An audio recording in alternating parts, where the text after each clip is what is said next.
Nothing was planned that night, yet our hearts made a decision before we even realized it. My name is Jessica, and for most of my life, I believed love needed time to decide. I believed it arrived slowly, after careful thinking, after enough proof that it was safe. I believed the heart needed permission from the mind. I learned that night how wrong I was. I met Ethan on a day that felt painfully ordinary. The sky was tired, stretched thin with dull clouds. The streets looked familiar in the way things do when nothing new is expected from them. I wasn't waiting for love. I wasn't even open to the idea of it. My heart had learned how to protect itself, how to stay guarded, how to stay quiet, how to survive without expecting warmth. I had convinced myself that distance was peace. Ethan didn't try to change any of that. He didn't ask questions that crossed boundaries. He didn't push for closeness. He didn't demand access to parts of me I had locked away. He simply stayed present. And sometimes, that's enough to undo everything you thought was safe.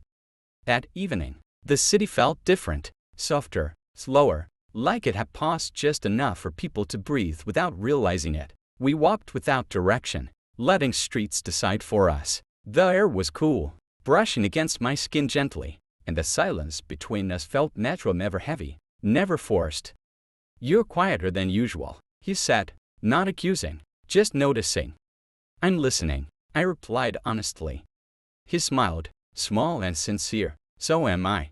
We talked about small things at first, work stories that didn't matter, random thoughts that filled the space without effort. But beneath every word, something deeper moved quietly. I felt it in the way my heart reacted when he laughed it fast. Not dramatic, just warm. I noticed how aware I was of his pauses, his expressions, his calm presence beside me.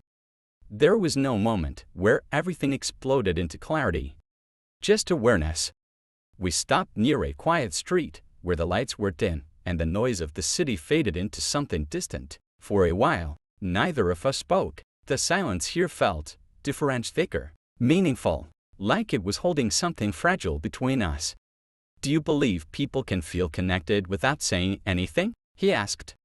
I swallowed, feeling the truth rise before fear could stop it. "Yes, I think hearts recognize each other before words do." He looked at me then, really looked at me, and in his eyes, I saw the same realization blooming slowly. That this wasn't just comfort. This wasn't just closeness. This was choice. My heart leaned toward him, not out of excitement, but safety, understanding, the strange feeling of coming home to something I didn't know I had been missing. "I didn't expect tonight to feel like this," he said quietly. "Me neither," I admitted, "but I don't want it to end." He didn't reach for me. He didn't rush the moment. He stayed exactly where he was, close enough for me to feel him, far enough to let the decision remain mine. And that's when it happened. Without a word spoken, without a promise made, our hearts chose each other. Not loudly, not dramatically, but completely. When we finally said goodbye, nothing had officially changed, and yet everything had. I walked home with a strange calm wrapped around my chest, knowing something irreversible had begun. Because some nights don't need confessions. They don't need declarations. They only need two hearts brave enough to choose each other in silence. And that night, ours did. That night chose us, but the days after tested whether we were brave enough to stay chosen. After that night, nothing felt ordinary anymore.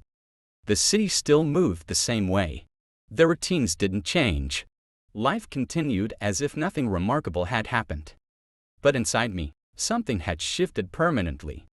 Once a heart makes a choice, it doesn't know how to pretend nothing happened.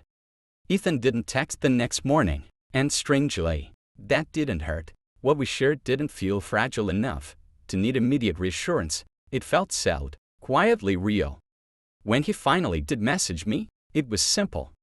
"Did you feel it too?" I stared at the screen longer than necessary before replying. "Yes." One word, heavy with everything. When we met again, there was no awkwardness, no pretending. We sat beside each other naturally, closer than before, like distance had lost its meaning. "I've been thinking about that night," he said. "So have I."